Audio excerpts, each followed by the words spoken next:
Olá a todos, meu nome é Luiz Adriano e hoje apresento uma análise científica sobre realidade virtual e realidade aumentada na reabilitação de idosos. O objetivo não é apenas focar na tecnologia em si, mas fazer uma análise crítica sobre eficácia clínica real, a aceitabilidade por parte dos pacientes idosos e também as barreiras de implementação que temos no sistema de saúde hoje em dia. O problema central nessa análise é com certeza o envelhecimento global e com isso trazem muitos casos de distúrbios motores. A fisioterapia convencional é essencial nessa parte, mas enfrenta alguns inimigos. A primeira é a baixa adesão. O exercício repetitivo acabam tornando tudo muito monótono e como muitos idosos não tiveram o costume de ir à academia, se manter ativo durante a vida, esses exercícios repetitivos não ajudam na permanência e engajamento deles na fisioterapia, levando o paciente a desistir rapidamente. E segundo é cinesiofobia, que é o medo de cair, que com isso é tão intenso que os idosos acabam limitando esses movimentos e criando um ciclo onde cada vez mais eles perdem as suas forças. É aqui onde a tecnologia pode ajudar na maior parte. Eu irei abordar duas dessas tecnologias, que é a realidade virtual e a realidade aumentada. A realidade virtual, que envolve imersão total, nela o paciente é transportado para um mundo 100% digital e seguro, e a realidade aumentada, que mantém a visão do mundo real, mas sobrepõe alguns elementos digitais.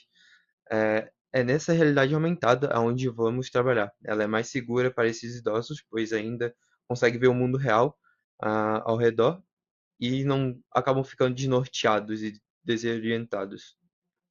Aqui alguns mecanismos de neurobiológicos, a neuroplasticidade, que é a tecnologia que cria um sistema de feedback imediato. O paciente ele acaba vendo o erro na tela e corrige esse erro na execução na hora, acelerando cada vez mais o aprendizado motor. Então, se ele acaba fazendo algum exercício errado ou com alguma angulação errada, ele vai ter um feedback visual instantâneo para corrigir esse exercício. O neurônio espelho, que eles vão sempre estar vendo um avatar fazendo o movimento perfeito. Então, o cérebro desse paciente ele ativa as mesmas áreas motoras, facilitando reaprendizado e mesmo antes de ele conseguir a ação fisicamente.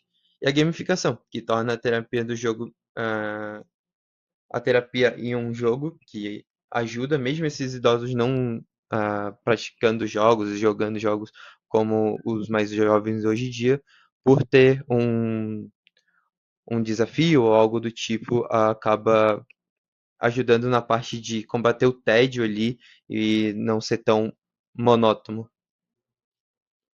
Aqui eu trago evidências de eficácia clínica. Olhando para esses dados, eu trouxe duas métricas principais, que é a escala de Berg, BBS, que avalia o equilíbrio do paciente para não cair, e o teste TUG, Timed Up and Go, que mede a mobilidade básica, como levantar da cadeira e andar. O gráfico acaba se resumindo eh, em não fazer nada, que é o primeiro, que é sem intervenção, com a realidade virtual, que é muito superior. Então, a realidade virtual isolada e a fisioterapia convencional acabam ficando no mesmo patamar, vamos assim por dizer, mas a combinação dos dois, que é a realidade virtual mais o fisioterapia convencional, é onde a gente vai focar e é onde temos maior ganho da, dessa mobilidade dos idosos. No entanto, essa análise acaba encontrando um ponto crítico, que eu chamei de gap da confiança. Ah, os testes físicos mostram que os pacientes, sim, melhoram muito na questão de equilíbrio e de força, porém, na escala psicológica, que mostra a confiança dele de realmente andar, de realmente ter a autoconfiança de saber que não vai cair, coisas do tipo, persiste. Então, isso é um alerta importante para a realidade virtual, que treina o corpo com bastante eficácia, mas sozinha ela muitas vezes vai falhar em convencer a mente desses idosos que ele já está seguro para andar realmente sozinho e que ele é capaz de fazer isso sem problema algum. Isso nos leva à barreira de distração. Muitos desses idosos sentem ansiedade com aqueles óculos de realidade virtual ou de realidade aumentada que cobre os olhos ou ouvido, coisas do tipo, pois sofrem muito com cyber sickness, que é a tontura digital causada por aquilo, ou desorientação, coisas do tipo, e como idosos têm mais sensibilidade, isso cada vez pior fica.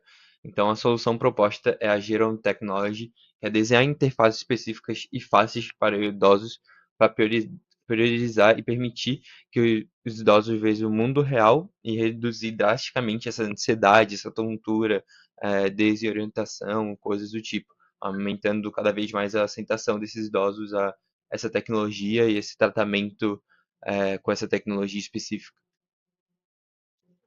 Aqui eu vou falar um pouco sobre as barreiras sistêmicas que, além do paciente, temos a barreira de sistema de saúde, que, primeiro, o custo-benefício, que falta dados em países como o Brasil para justificar esse alto investimento do SUS. Então, a gente não tem muito dessa tecnologia de realidade virtual, realidade aumentada, para tratamentos de idosos na fisioterapia aqui no Brasil. Segundo, é a divisão digital, que a gente acaba criando o risco de criar uma reabilitação de elite, porque essa tecnologia hoje em dia ainda é bem cara, então acaba sendo uma coisa que pode se tornar elitizado. E o fator humano, que a tecnologia acaba não por substituir essa atenção que um fisioterapeuta dá com os idosos, esse contato que é insubstituível. Então, esse vínculo emocional é muito importante ainda, e com essa realidade virtual e aumentada sozinha, isso acaba se perdendo.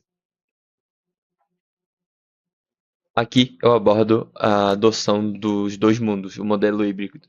A tecnologia em si não é terapeuta, então ela não vai substituir os terapeutas, é sim uma ferramenta para auxiliá-los a fazer que esses idosos ganhem mais força, equilíbrio, coisas do tipo, mais rapidamente. Então a gente vai usar essa realidade virtual e realidade aumentada para garantir motivação, gamificação e neuroplasticidade para que esses idosos continuem fazendo a terapia e consigam ganhar resultados cada vez mais rápidos.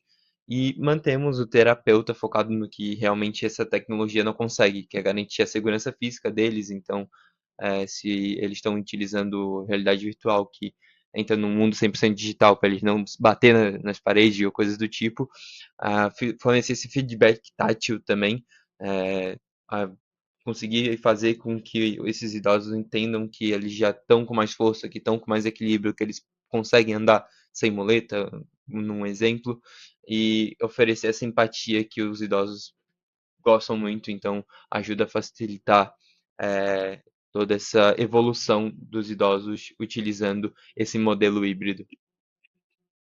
Aqui todas as referências bibliográficas que eu utilizei para me basear para criar essa apresentação para vocês. Obrigado.